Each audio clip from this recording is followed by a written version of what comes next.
Friends, good evening and welcome to our Good Friday worship service here at First United Methodist Church in Portland. We're grateful for those of you who've joined us in person and for those who are worshiping online as well. We know that this can be an uncomfortable story, but nevertheless, we've all come to hear it because it's not a story at a distance. It's indeed our story. Christ's story. It's a reminder that God is with us always, through suffering, and yes, even through death. And so as we enter into it once again, as we hear its words, as we take it in, let us do so together and know that God remains with us. And so let us join in the call to worship. What's good about this day? Why must we sit with even more suffering? Look, my servant will succeed. He will be exalted and lifted very high. How many more crosses must be carried? How many crucifixions will be enough? My servant will astonish many nations. Kings will be silenced because of him. Whose story is this really? Might we claim it and its mystery for our own once again? Who can believe what we have heard, and for whose sake has the Lord's arm been revealed?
A reading from the prophet Isaiah. Look, my servant will succeed. He will be exalted and lifted very high. Just as many were appalled by you, he too appeared disfigured, inhuman, his appearance unlike that of mortals. But he will astonish many nations. Kings will be silenced because of him, because they will see what they haven't seen before.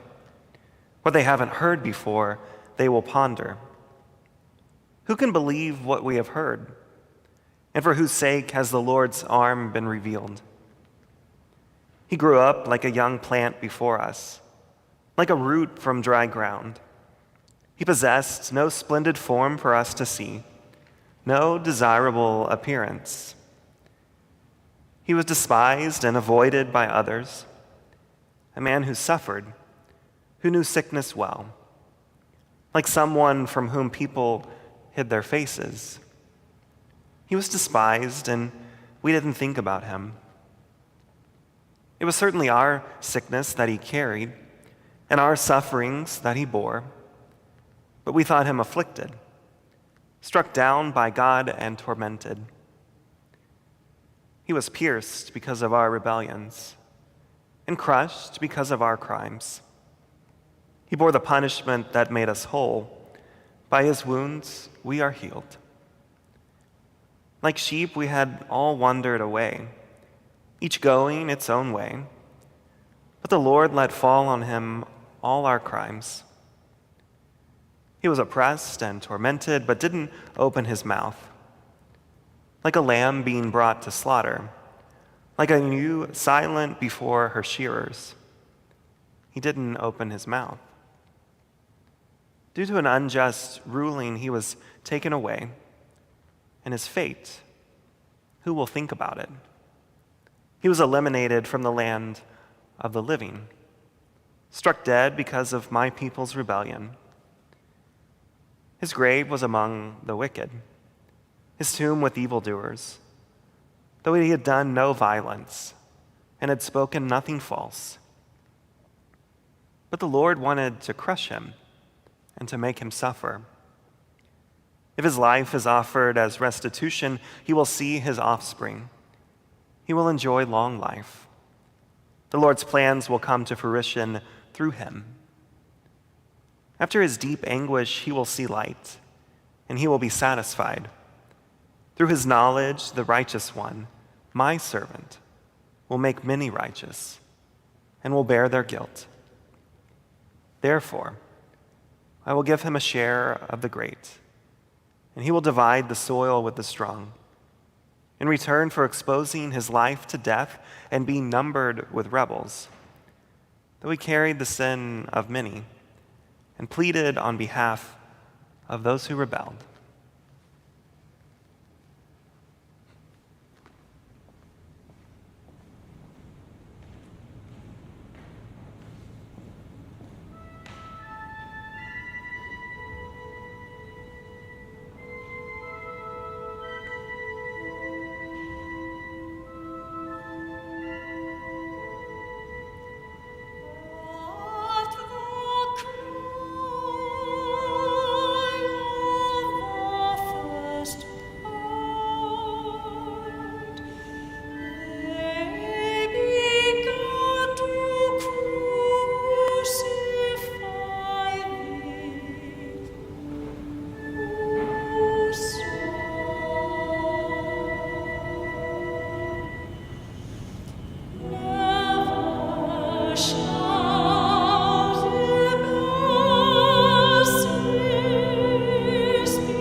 And now for a series of readings from the Gospel of John, beginning in chapter 18.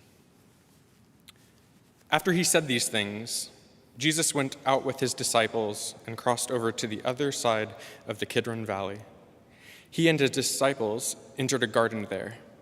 Judas, his betrayer, also knew the place because Jesus often gathered there with his disciples. Judas brought a company of soldiers and some guards from the chief priests and Pharisees. They came there carrying lanterns, torches, and weapons. Jesus knew everything that was about to happen to him, so he went out and asked, "Who are you looking for?"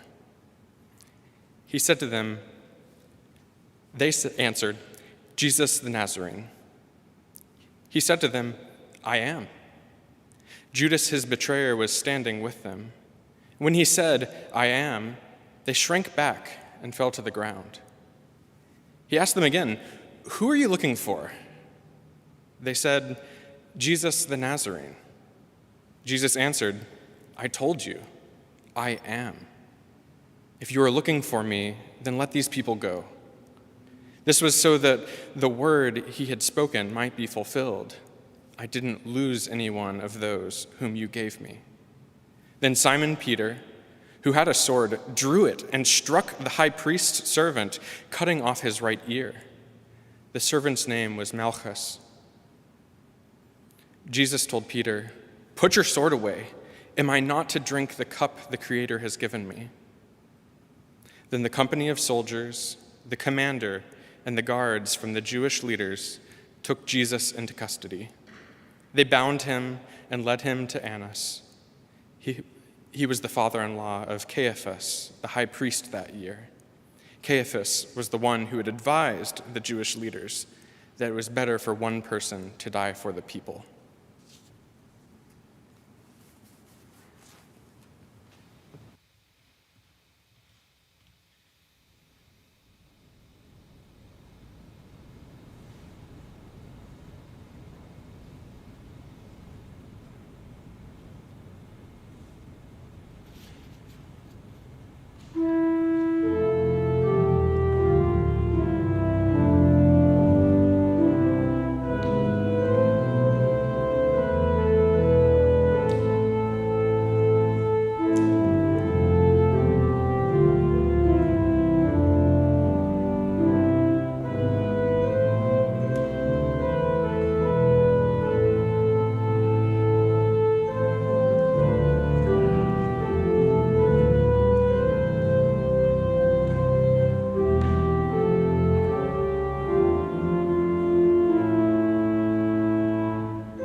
Simon Peter and another disciple followed Jesus.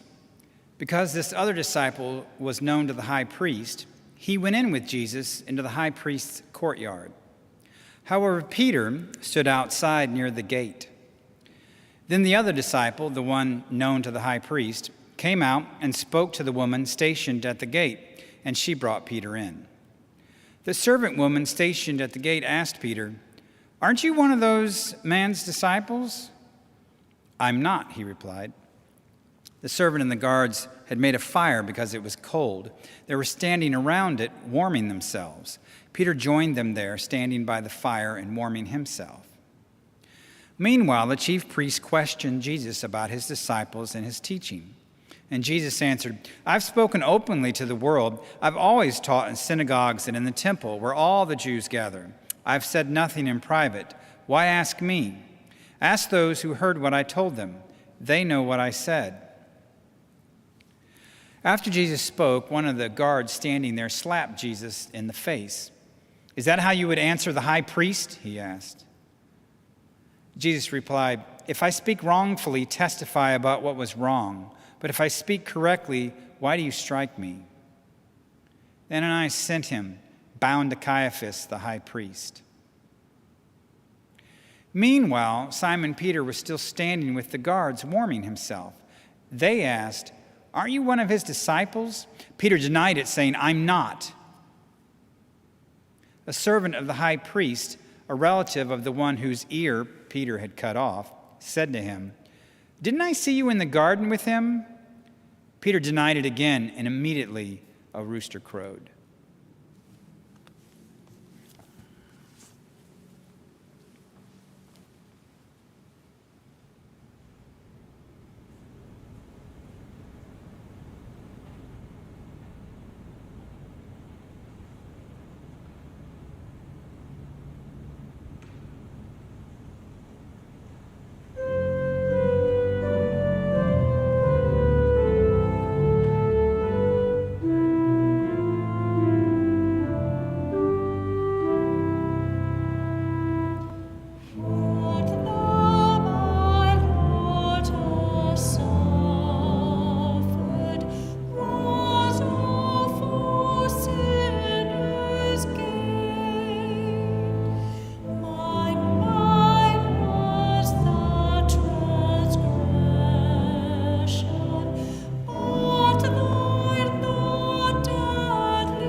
The Jewish leaders led Jesus from Caiaphas to the Roman governor's palace. It was early in the morning. So that they could eat Passover, the Jewish leaders wouldn't enter the palace. Entering the palace would have made them ritually impure. So Pilate went out and asked them, "What charge do you bring against this man?" They answered, "If he had done nothing wrong, we wouldn't have handed him over to you." Pilate responded, "Take him yourselves and judge him according to your law." The Jewish leaders replied, "The law doesn't allow us to kill anyone." This was so that Jesus' word might be fulfilled when he indicated how he was going to die. Pilate went back into the palace. He summoned Jesus and asked, "Are you the king of the Jews?" Jesus answered, "Do you say this on your own, or have you spoken to others about me?" Pilate responded, "I'm not a Jew, am I? Your nation and its chief priest handed you over to me. What have you done?" Jesus replied, "My kingdom doesn't originate from this world. If it did, my guards would fight so that I wouldn't have been arrested by the Jewish leaders. My kingdom isn't from here." "So you are a king," Pilate said. Jesus answered, "You say that I am a king. I was born and came into this world for this reason, to testify to the truth. Whoever accepts the truth listens to my voice." Pilate asked, "What is truth?"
After Pilate said this, he returned to the Jewish leaders and said, "I find no grounds for any charge against him.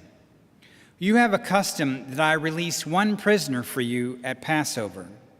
Do you want me to release for you the King of the Jews?" And they shouted, "No, not this man. Give us Barabbas." Barabbas was an outlaw. Then Pilate had Jesus taken and whipped. And the soldiers twisted together a crown of thorns and put it on his head and dressed him in a purple robe. Over and over they went up to him and said, "Greetings, King of the Jews!" And they slapped him in the face. Pilate came out of the palace again and said to the Jewish leaders, "Look, I'm bringing him out to you to let you know that I find no grounds for a charge against him." When Jesus came out wearing the crown of thorns and the purple robe, Pilate said to them, "Here's the man." When the chief priests and their deputies saw him, they shouted out, "Crucify him! Crucify him!" Pilate told them, "You take him and crucify him. I don't find any grounds for a charge against him." The Jewish leaders replied, "We have a law, and according to this law, he ought to die because he made himself out to be God's son."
When Pilate heard this word, he was even more afraid.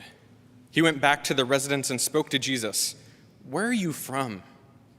Jesus didn't answer. So Pilate said, "You won't speak to me? Don't you know that I have the authority to release you and also to crucify you?" Jesus replied, "You would have no authority over me if it had not been given to you from above. That's why the one who handed me over to you has the greater sin." From that moment on, Pilate wanted to release Jesus. However, the Jewish leaders cried out, saying, "If you release this man, you aren't a friend of the emperor. Anyone who makes himself out to be a king opposes the emperor." When Pilate heard these words, he led Jesus out and seated him on the judge's bench at the place called Stone Pavement, or in Aramaic, Gabbatha. It was about noon on the preparation day for the Passover. Pilate said to the Jewish leaders, "Here's your king." The Jewish leaders cried out, "Take him away! Take him away! Crucify him!" Pilate responded, "What? Do you want me to crucify your king?" The chief priest answered, "We have no king except the emperor." Then Pilate handed Jesus over to be crucified.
The soldiers took Jesus prisoner, carrying his cross by himself. He went out to a place called Skull Place, in Aramaic, Golgotha. That's where they crucified him. And two others with him, one on each side, and Jesus in the middle. And Pilate had a public notice written and posted on the cross. It read, "Jesus the Nazarene, the King of the Jews." Many of the Jews read this sign, for the place where Jesus was crucified was near the city, and it was written in Aramaic, Latin, and Greek. Therefore, the Jewish chief priests complained to Pilate, "Don't write the King of the Jews, but this man said, 'I am the King of the Jews.'" Pilate answered, "What I've written, I've written." When the soldiers crucified Jesus, they took his clothes and his sandals and divided them into 4 shares, one for each soldier. His shirt was seamless, woven as one piece from top to the bottom. They said to each other, "Let's not tear it. Let's cast lots to see who will get it." This was to fulfill the scripture. They divided my clothes among themselves, and they cast lots for my clothing. And that's what the soldiers did. Jesus' mother and his mother's sister Mary, the wife of Clopas, and Mary Magdalene stood near the cross. When Jesus saw his mother and the disciple whom he loved standing nearby, he said to his mother, "Woman, here is your son." Then he said to the disciple, "Here is your mother." And from that time on, this disciple took her into his home. After this, knowing that everything was already completed in order to fulfill the scripture, Jesus said, "I am thirsty." A jar full of sour wine was nearby, so the soldiers soaked a sponge in it, placed it on a hyssop branch, and held it to his lips. When he had received the sour wine, Jesus said, "It is completed." Bowing his head, he gave up his life.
It was the preparation day, and the Jewish leaders didn't want the bodies to remain on the cross on the Sabbath, especially since that Sabbath was an important day. So they asked Pilate to have the legs of those crucified broken and the bodies taken down. Therefore the soldiers came and broke the legs of the two men who were crucified with Jesus.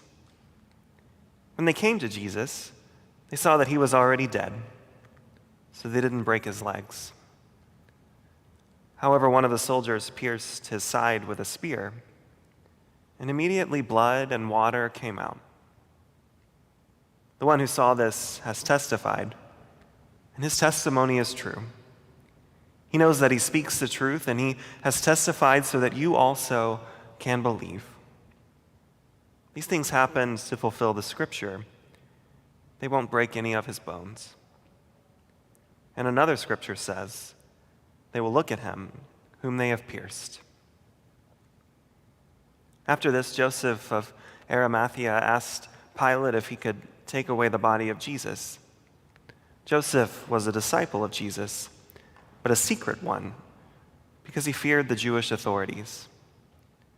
Pilate gave him permission, so he came and took the body away. Nicodemus, the one who at first had come to Jesus at night, was there too. He brought a mixture of myrrh and aloe, nearly 75 pounds in all. Following Jewish burial customs, they took Jesus' body and wrapped it with spices in linen cloths. There was a garden in the place where Jesus was crucified. And the garden was a new tomb in which no one had ever been laid, because it was the Jewish preparation day, and the tomb was nearby. They laid Jesus in it.